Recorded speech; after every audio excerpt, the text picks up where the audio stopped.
Hello everyone, आज हम discuss करेंगे चैप्टर फर्स्ट जो हमारा नंबर सिस्टम का। उसमें कुछ इंपॉर्टेंट क्वेश्चंस हमको डिस्कस करने हैं जो कि आपकी एक्सरसाइज 1.1, 1.2 और 1.3 से बिलोंग करते हैं। तो कुछ डाउट्स थे स्टूडेंट्स के, तो आज हम वही डिस्कस करेंगे। और जो चैप्टर हमारा है वो नंबर सिस्टम है, वो कैस्टान है, तो उससे कुछ इंपॉर्टेंट और कुछ एनसीईआरटी क्वेश्चन है तो उनको डिस्कस करते हैं। तो वन बाई वन देखेंगे। तो देखिए, सबसे पहला क्वेश्चन जो है स्क्रीन पे है वो है आपका find the greatest number which divides the number 90, 115 and 140 completely when these numbers are increased by 1, 2, 3। तो ये हमें एक ऐसा बड़े से बड़ा नंबर पता करना है जिससे हम 90, 115, 140 में रिस्पेक्टिवली 1, 2, 3 को जब ऐड करें तो ऐड करने के बाद वो बड़े से बड़े नंबर पता करें। ठीक है, तो सबसे पहला काम हमारा ये रहेगा कि देखिए, अब सबसे बड़ी बात आती है इस क्वेश्चन में हमको क्या फाइंड आउट करना है। इस क्वेश्चन में सबसे इंपॉर्टेंट जो चीज है वो ये देखते हैं ग्रेटेस्ट नंबर फाइंड आउट करना है। ग्रेटेस्ट नंबर फाइंड आउट करना है तो हमें यहाँ पर ऐसे फाइंड आउट करना है। ठीक, तो अब हम आगे बात करते हैं। देखिए कैसे सॉल्व करेंगे इसको। When 1, 2, 3 are added into 90, 115, 140 respectively, we get 90 plus 1 is equal to 91, 115 plus 2 is equal to 117, and last में 140 में कितना ऐड करेंगे, जैसे कि दे रखा 3 ऐड करेंगे, 3 ऐड करेंगे तो कितना आएगा 143। ये हमारे तीनों नंबर्स 1, 2, 3 रिस्पेक्टिवली इंक्रीज करने के बाद अब हम क्या करेंगे 91, 117 और 143 का एचसीएफ फाइंड आउट करेंगे। तो इसका एचसीएफ फाइंड आउट करेंगे तो ये देखिए, इसको पहले प्राइम फैक्टराइजेशन से इसको सॉल्व करेंगे। 13 7 या 91, 13 9 या 117, 13 11, 13 into 11। ये हमारे इसके प्राइम फैक्टराइजेशन। अब इसका अगर हम एचसीएफ निकालेंगे, एचसीएफ हमारा कितना है,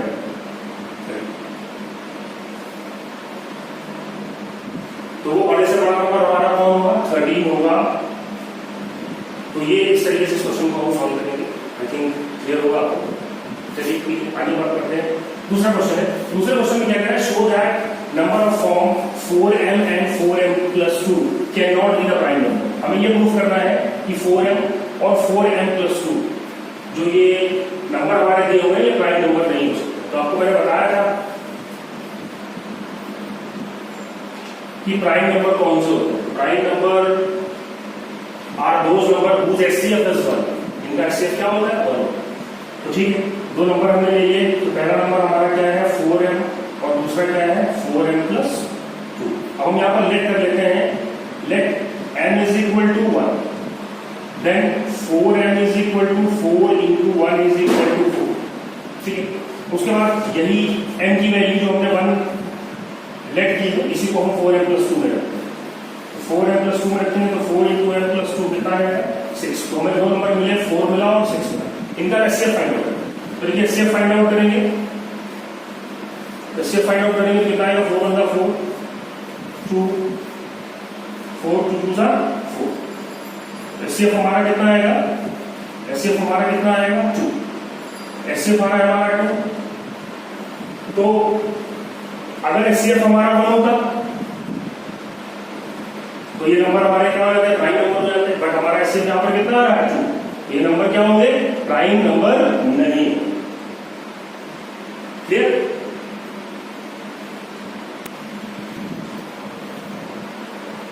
अगला क्वेश्चन डिस्कस करते हैं। Show that 2, 4, 7 and 8, 1, 8, 7 are coprime. Proof करना है हमको कि 2, 4, 7 और 1, 8, 7 हमारे क्या होंगे, को-प्राइम नंबर। ठीक, देखिए इसको कैसे करेंगे।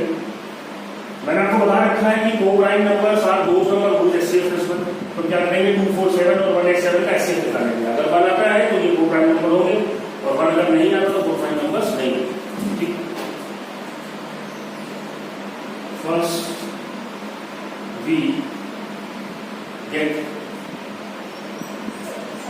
SCF of 187 and 247.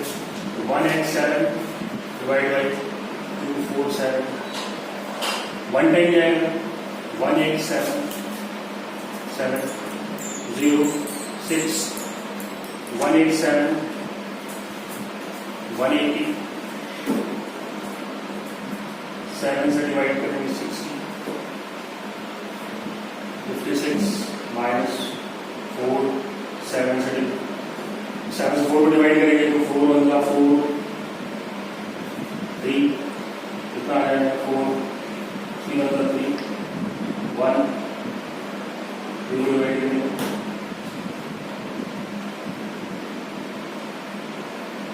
ये हमारा एससीएफ कितना आ जाएगा 1। जब एससीएफ हमारा 1 आ जाएगा तो हम यहाँ पर ये लिख सकते हैं कि 247 and 187 are co-prime numbers because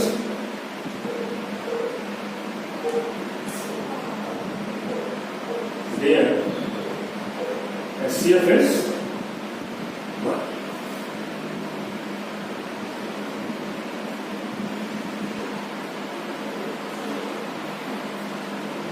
Next question है हमारा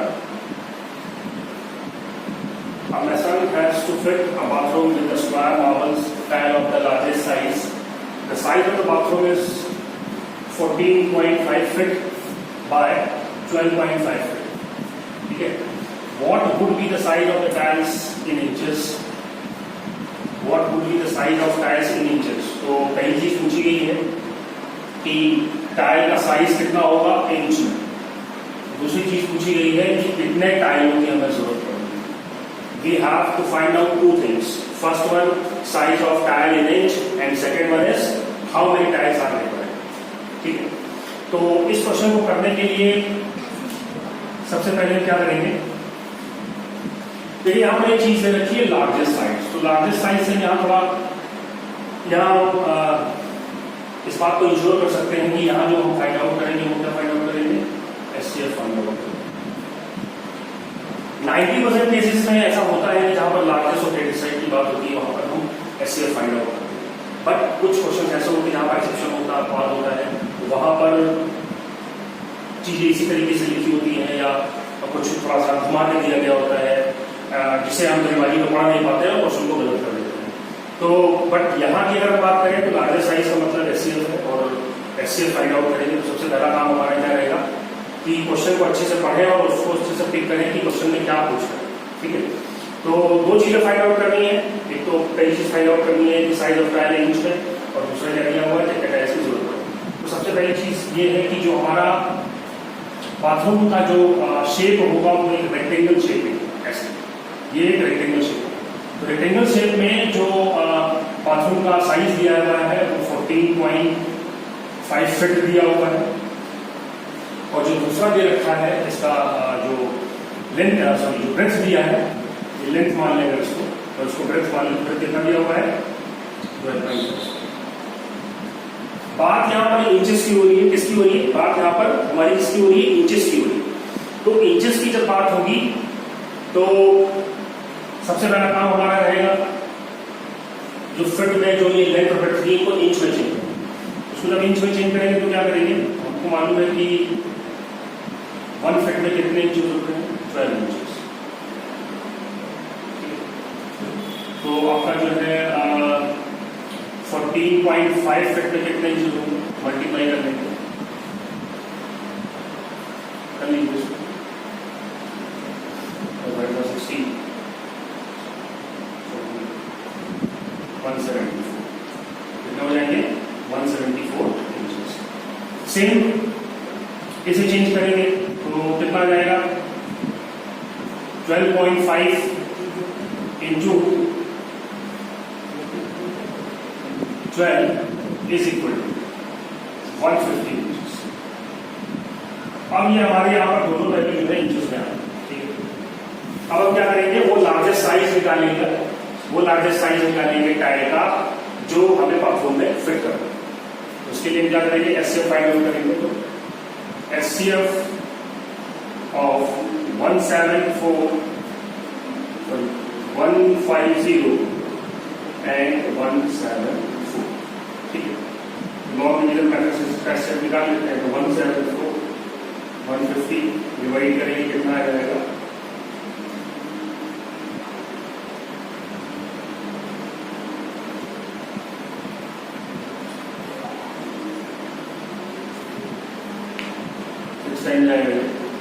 144 डिवाइड 24 डिवाइड करें 6 टाइम जाएगा, माइनस करेंगे कितना आ जाएगा, 6 4 तो यहाँ पर एचसीएफ हमारा कितना आएगा, 6 आएगा। मतलब 6 का मतलब यहाँ पर यह है कि जो वन टाइम मतलब एक टाइम जो होगा वो कितने इंच का होगा, 6 इंच का होगा, ठीक है। तो यहाँ तक क्लियर होगा। अब आगे बात करते हैं। अब देखिए दूसरी चीज में क्या निकालेंगे, how many tiles are required, कितने टाइल्स की जरूरत पड़ेगी। तो number of tiles are required is equal to number of tiles. हमें पता करना है, उसके लिए हमें पहले उस बाथरूम का एरिया पता होना चाहिए और उसके बाद एक टाइल का एरिया पता होना चाहिए। तो number of tiles are required is equal to total area of bathroom upon area of one tile. इसे हम यहां से सॉल्व करेंगे तो कितना हमारा आ जाएगा, tile of area of bathroom. तो tile of area of bathroom inch नहीं हमें निकाल रहे हैं। तो लेंथ हमारी कितनी थी, 174। ब्रेथ हमारा कितना था, 150। 174 इंटू 150 और 6 इंच। तो जो ये 6 इंच है ये एक टाइल का, क्योंकि स्क्वायर शेप में है तो जो टाइल का लेंथ और क्योंकि टाइल का हमें एरिया निकालना है, लिखा हुआ है area of one tile. Area of one tile निकालने के लिए क्या करेंगे, लेंथ इंटू ब्रेथ। बट यहाँ स्क्वायर शेप में है तो लेंथ और ब्रेथ बराबर होंगी, 6 इंटू 6। इसे सॉल्व करेंगे, कट करेंगे तो कितना आएगा, 725 टाइल्स। कितने टाइल्स की हमको जरूरत पड़ेगी, क्लियर होगा। तो इस तरीके से इस क्वेश्चन को सॉल्व करें। अगला क्वेश्चन हमारा है स्क्रीन पे दिया हुआ है। तो देखिए इस क्वेश्चन की मैंने कुछ डिटेल्स लिख दी, आपको समझा देता हूँ मैंने है कैसे। एक्चुअली इसमें ये है कि एक रेक्टेंगुलर फील्ड है, उस रेक्टेंगुलर फील्ड पे दो कैंडिडेट है, एक है ए और एक है बी। ए और बी का स्पीड दे रखा है 21 मीटर पर मिनट, 28 मीटर पर मिनट। ये दो स्पीड दे रखी है ए और बी की रिस्पेक्टिवली।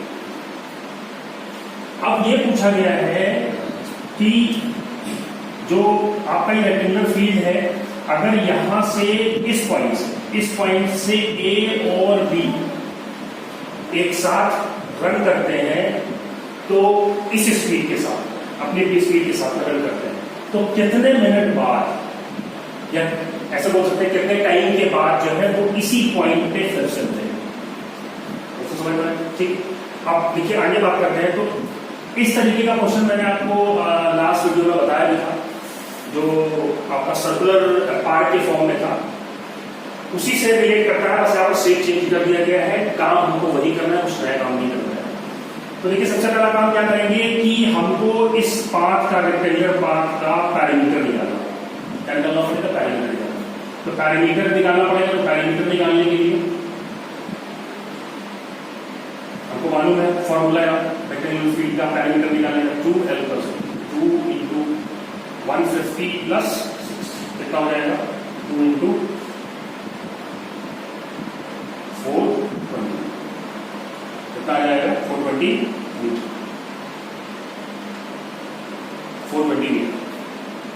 ठीक है।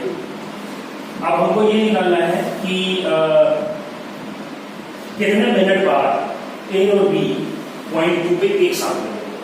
इसके लिए हमको क्या करना पड़ेगा, ए और बी ने कितना टाइम लिया हुआ है, मतलब इस पूरे रेक्टेंगुलर पार्ट का एक चक्कर लगाने के लिए कितना टाइम लिया, वो टाइम निकालना पड़ेगा ए और बी का अंतर। ठीक है, तो time taken by a, time taken by मतलब टाइम निकालना, तो time is equal to distance upon speed. Distance हमारी कितनी होगी, अब देखिए जो पैरामीटर है ये हमारा डिस्टेंस होगा 420 अपॉन 21, कितना आ जाएगा 20, तो हमारा कितना आ जाएगा 20, और ये हमें निकालना है टाइम, कितना आ जाएगा 20 मिनट। ठीक है, फिर उसके बाद टाइम टेकन बाय बी, तो फिर वही काम है, time is equal to distance upon speed, कितना हो जाएगा 420 और बी का स्पीड कितना है 28, कैलकुलेट करेंगे कितना आ जाएगा 15 मिनट। ठीक, तो ये अलग अलग टाइमिंग आ गई ए की और ये अलग टाइमिंग आ गई आपकी बी की। अब हमको क्या करना है, वो टाइम निकालना है जिसके बाद वो इस पॉइंट क्यू पर एक साथ होंगे। तो एलसीएम निकालेंगे इसका, LCM of 20 and 15, 20 15,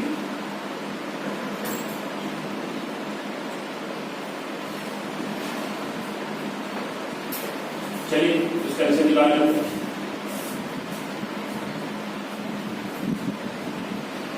2 into 2 into 3 into 60, कितना आ जाएगा 60। तो ये जो 60 जो हमारा एलसीएम आया है कितना है 60 मिनट। 60 मिनट के बाद ए और बी इस पाथ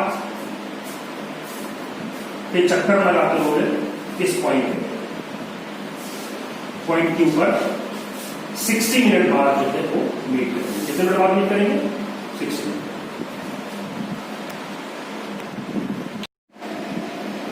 अब हम अगला क्वेश्चन देखते हैं, क्या है आपका, show that Q of any positive integer either in the form of 4q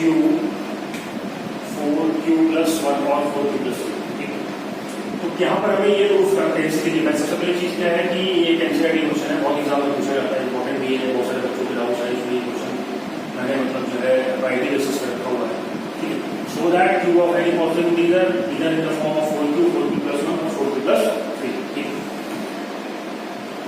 तो यहाँ पर हम इस क्वेश्चन को सॉल्व करने के लिए यूक्लिड डिवीजन लेमा का इस्तेमाल करेंगे। यूक्लिड डिवीजन लेमा आपको मैंने लास्ट वाली वीडियो में बताई थी कि a is equal to b2 plus r, where r is greater than और equal to 0 and less than b। ठीक, तो यहाँ पर हम यूक्लिड डिवीजन लेमा का इस्तेमाल करेंगे और आइए क्वेश्चन को कैसे करते हैं देखिए। यहाँ पर हम लेट करेंगे, let m be the positive integer, the positive integer in place of q। ठीक है, यहां पर क्या करेंगे, a इज इक्वल टू, अब b, तो देखिए सबसे पहली चीज ये क्या है कि b यहां पर है डिवाइजर का, और हमको क्या चाहिए, हमको चाहिए जो रिक्वायर्ड हमारा वो है वो 4q प्लस 1 4q प्लस 3। तो आप ये देख रहे हैं कि 4 जो यहाँ पर हर जगह पे दिया हुआ है, इसका बेसिकली मतलब क्या है कि ये एज ए डिवाइजर यहाँ पर काम करेगा और इसकी जो हम वैल्यू रखेंगे बी की जगह वो कितनी होगी 4। और m be the positive integer in place of q की जगह हमने पॉजिटिव इंटीजर मान रखा है वो क्या है m, तो यहाँ पर q की जगह कितना रखेंगे m, और ये हमारा क्या हो जाएगा r। ठीक है, ये हमारी फाइनल इक्वेशन जो है बन के तैयार हो जाएगी। अब हमारा जो मेन काम है वो ये है कि अब हम जो भी r की वैल्यूज रखेंगे वो इसी इक्वेशन में ध्यान रखिए। ठीक है, तो यहाँ पर अब हमारा r, अच्छा r हमारा किस पे डिपेंड होता है, r हमारा जो होता है वो b पे डिपेंड होता है, और b हमारा कितना है, b हमारा ये है 4। तो r की जो वैल्यू होगी इज ग्रेटर देन और equal to 0 and less than is equal to 4। मतलब r की जो वैल्यू रखेंगे हम कितनी रखेंगे 0 1 2 एंड 3। ठीक, तो पहले करते हैं r की वैल्यू रखते हैं 0, if r is equal to 0 then a is equal to 4m plus r, a is equal to 4m, r is equal to 0, a is equal to कितना आ जाएगा 4। ठीक, ये हमारा आर की वैल्यू 0 रखने के बाद जो सोल्यूशन आया। अब हम क्या करेंगे, क्योंकि कह रहा है cube of any positive integer, इसलिए क्या करेंगे, दोनों साइडों पर क्या करेंगे, क्यूब करेंगे, cubing both side, cubing both side, ठीक। ए क्यूब 4n का क्यूब कितना आ जाएगा, ए का cube 64n,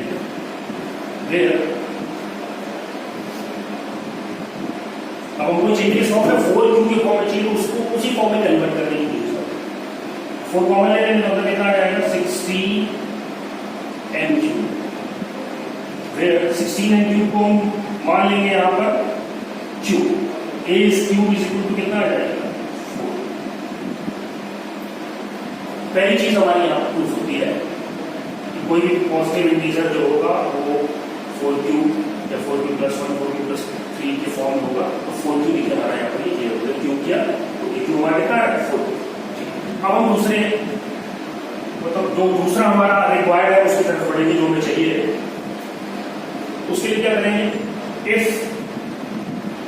are the value 1, तो बेसिक इक्वेशन ने बताया था कि क्या है हमारी a is equal to 4m plus r, इसी तरह में सारी r की वैल्यूज जो है पुट करेंगे, a इज इक्वल टू कितना हो जाएगा 4m प्लस 1, ठीक है। अब इसको क्या करेंगे, क्यूब करेंगे, क्यूब कर देंगे दोनों साइड,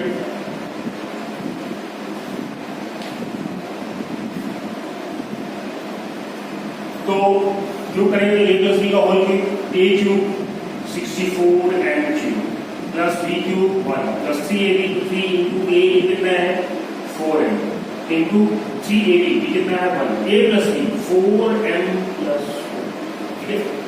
तो ये हो जाएगा हमारा a क्यूब, ये कितना हो जाएगा 64n क्यूब प्लस 4 3 जा 12m, 4 3 जा 12m इंटू 4 कितना हो जाएगा 48n square plus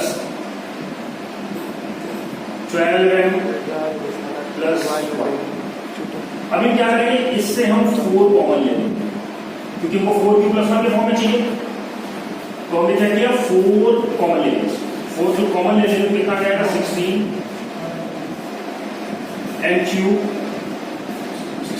cube plus 12m square plus 3m plus 1।